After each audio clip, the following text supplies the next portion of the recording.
We all know that feeling, right? That little voice Mm. whispering doubts. Yeah, I'm not good enough, or this is just too hard. Exactly. I'll never make it. That kind of negative thinking, it seems to hit everyone at some point. It really does. But what if we actually have more power over those thoughts than we think? That's the core idea, isn't it? The big idea we're digging into today. Yeah, it's not about pretending negative thoughts don't exist. It's more about realizing we can choose. We can cultivate something better in our minds. Precisely. And for this deep dive, we're looking at insights from Jim Rohn, his message on, well, essentially killing negative thinking. And it's not just vague advice, is it? He gives really practical steps. Right. Actionable things you can actually do, Yeah. things that can genuinely shift how you approach life, your goals, everything. So our goal today, for you listening, is pretty straightforward. We want to give you a clear map, a compelling way to break free from those negative loops. And build a mindset that really pushes you forward towards what you want to achieve. Okay, let's jump in. First, big idea from Ron.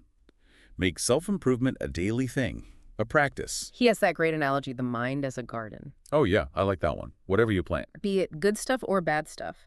If you keep planting it, that's what takes root and grows. It's about being intentional, right? Because if you don't actively plant the good stuff, Then life kind of does it for you. Often filling it with doubts, fears. excuses maybe, Yeah.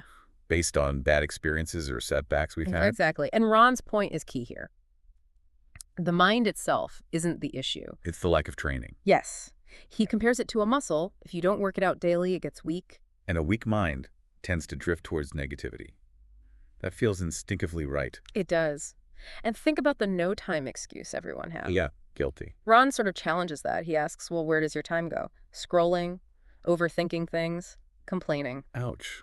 Okay, so he reframes self-improvement. Not just another task, but Yeah, essential, a priority. a fundamental priority. Yeah. So how do you start this daily practice? He gets practical. Guard your mind. Like, be really aware of what you're letting in. The news you watch, the social media feeds. Even the conversations you have. Yeah. It all adds up. That filtering is crucial. And then be proactive.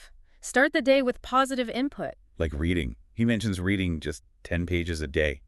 Over a year, that's... 300, 650 pages. Think of the wisdom packed in there. wow. Or listening to something inspiring. Writing down goals. Yeah, feeding your mind good stuff. But here's the kicker. Ah, there's always a catch. Well, not really a catch, but a crucial point.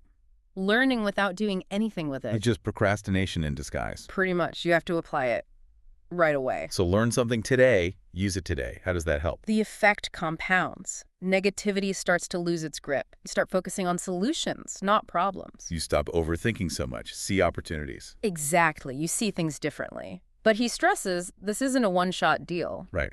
It's consistent effort. Because those negative thoughts, they like to come back. They absolutely do. It's about consistency, not perfection. Keep showing up for your mind. Especially when life gets tough, that's when you need it most, right? That's when the training pays off. It builds that resilience. Okay, that makes sense. Let's move to the second point. Detach from past failures and regrets. Oof, this one's big for a lot of people. It really is. We carry that weight, don't we? Like, those past mistakes somehow define who we are right now. But Ron says the past only defines us if we let it. The problem isn't the event itself. That's our attachment to it, our refusal to let go. Exactly. And you can't change it no matter how much you replay it. So dwelling on the guilt, the shame, the disappointment, what's the point? There isn't one, really. It just steals more time or energy, keeps you stuck. He flips the script, though. He says failure, mistakes, Yeah. they're learning opportunities. Essential for growth. Mm-hmm. High achievers, they've all stumbled. The difference is what they do after. So don't define yourself by your worst moments. The past is a teacher, not. Not your identity. Its power comes from how much attention you give it. Keep replaying it, it stays powerful. Like driving a car looking only in the rearview mirror. A perfect analogy. You're gonna crash.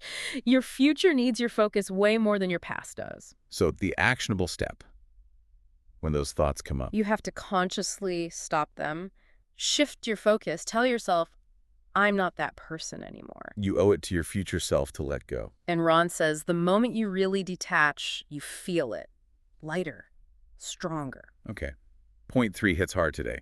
Stop comparing yourself to others. Oh boy, yeah.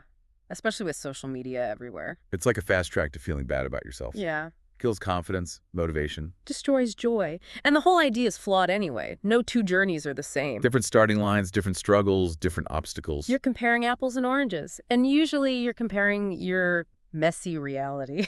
To someone else's curated highlight reel. Exactly. You don't see their doubts, their struggles, the messy parts they don't post. He uses that seed analogy, doesn't he? Yeah, planting a seed. Growth takes time. A lot happens underground before you see anything. So don't get frustrated comparing your little sprout to someone else's giant oak tree. Right, because comparison just makes you feel not enough. It fuels self-doubt. It makes you rush, maybe make mistakes because you're trying to keep up. And eventually, it can just make you want to quit altogether. So the alternative, focus on your own path. Laser focus. Your journey is unique. It doesn't have to look like anyone else's. The only comparison that matters. It's with yourself. Your past self. Am I better than last week, last month, last year? If yes, great, keep going. If not, Then step it up. But for you, not because of what someone else is doing. success isn't about being better than others. It's about being the best version of you. Once that clicks, the need to compare just fades. Yeah, that feels freeing. Okay, point 4. Make a decision and stand by it. This one feels powerful. The difference between thinking about something and truly deciding. Like, this is IT, I'm all in. Yes. That commitment, Ron says, changes absolutely everything. But most people, they hesitate. Second guess. Wait for the perfect time. Which never comes without that decision, does it? Winners, he says, they decide, and they don't look back. No wasting energy on, did I make the right choice? Nope. Just forward momentum. Indecision, it keeps you stuck. Breeds doubt, wastes time. Leads to regret later, thinking, what if I just committed? Totally. He talks about being all in, no exit strategy. Because having that safety net makes you less focused. It sharpens focus, it forces you to find solutions, shifts your energy, you have to make it work. So we should look at where we keep starting and stopping, those areas of indecision. That's often exactly what's holding you back. And forget needing perfect conditions. More time, info, confidence. Decide. Start now with what you have. Be unwavering until you get the result. Be stronger than your excuses, more committed than your fears. Because those decisions, they really do shape your destiny. Okay, number 5. Replace emotional reactions with thoughtful responses. We could all use work on this one. Life will throw curveballs, things that make you angry, frustrated, scared. And in that moment, you have a choice. React emotionally. Which usually leads to regret. Ooh. Or pause. Respond thoughtfully. Which usually leads to progress. But those emotional reactions can feel so automatic. They can control us if we let them. We say things we don't mean, make bad calls, quit too soon. While successful people, Ron notes, they pause. They think. They act with wisdom. They get that emotions are temporary, but the fallout from a bad reaction can last a long time. So how do we do it? How do we build that pause muscle? Self-awareness is the first step. Catch yourself as the emotion flares up. Then just breathe. Pause before you speak or act. That's the space. That's where you take back control. Respond instead of just react. And this is a skill. Trainable. Absolutely. Like any skill, it gets better with practice. You get better under pressure. Think clearer. He contrasts average folks who react and get derailed. With high achievers who think first and stay on track. So the challenge is simple. Next time you feel upset, just try to pause before reacting. Just try it. That one little habit, he says, can change everything. It's about putting that thinking space between the trigger and the response. Exactly. Letting reason step in. Okay, point 6 feels like it ties a lot together. Condition your mind for high-performance thinking. Yeah, this is foundational. The mind is the tool, right? Determines success, failure, confidence, doubt. How you think shapes how you live. But most people, Ron points out, they don't actively train their minds. So negativity, doubt, fear just kind of run the show. And then we wonder why we're stuck. Right. High-performance thinking isn't something you're born with. It's a built habit. And if you don't build it intentionally, The world will happily condition it for you, usually negatively. back to the garden analogy, taking daily command, choosing the thoughts you allow, Precisely. Pay attention to your thoughts. Are they empowering you or holding you back? and then challenge the negative ones, Yeah. rewire them. Yes. Because there's that chain reaction. Thoughts affect feeling. Feelings affect actions. Actions determine results. A mind full of doubt just sabotages everything. So successful people think differently because they've trained themselves to think differently. Mental toughness. They've built that high-performance mindset. which leads to different actions, different results. And we can start building that now. Replace negative with positive, limiting with empowering. It takes effort, no doubt, but the payoff is huge. More control, more achievement, more resilience. High-performance thinking keeps you focused on solutions, on possibilities. It's about proactively shaping that internal dialogue to serve your goals. Right. Number 7 is deep. Reconstruct your identity around strength, not weakness. Yeah, this is about consciously deciding who you are. Basing it on your strengths, not letting the world or past mistakes define you. Because if you define yourself by weakness, you get stuck in that loop, right? You play small, doubt yourself. It becomes a self-fulfilling prophecy. And Ron says too many people just accept the identity someone else gave them, family, society, whatever. Instead of choosing it themselves, your identity is the foundation. It really is. For success or failure. And he reframes strength, too. It's not about never failing or feeling fear. It's about resilience, the ability to get back up. That's the identity to build. The one that says, I can handle this, I can bounce back. And you have to take that identity, You build it do. yourself daily. How? Pay attention to your self-talk. Use empowering words. Visualize yourself as that strong person. Act like them. Act as if. Identity is created through consistent action, strong choices. Don't wait to feel like that person. Be that person now. There will be an internal fight, right? Yeah, Against old habits, old doubts. for sure. You have to stand your ground. Reinforce who you choose to be through what you do. Consistency. And when you truly believe in your own strength, you stop needing everyone else's approval. And you stop holding yourself back. It's incredibly powerful. Okay, point 8 is about relationships. Avoid people who drain your energy. This is so crucial for protecting that mindset we're talking about building. Your social circle shapes you, your energy, your future. You need to know who has value and who, well, drains the tank. And sometimes people resist your growth, not always maliciously, but because of their own stuff, their insecurities. They might try to pull you back down, discourage you. Yeah. And your energy is vital. Toxic people fill your head with negativity, excuses. They hold you back. You can't let them steal your potential, even if it's hard, like with long-term friends or family. That's the tough part. But Ron says you have to prioritize your growth. Loyalty shouldn't mean sacrificing your future. Think about being around constant complainers, people who always blame others. It's contagious. Their negativity rubs off. So you need to be, as Ron puts it, kind of ruthless about your circle. Discernment is key. Not everyone gets unlimited access to you. Find people who challenge you, inspire you, support you. Pay attention to how you feel after being with someone, energized or drained.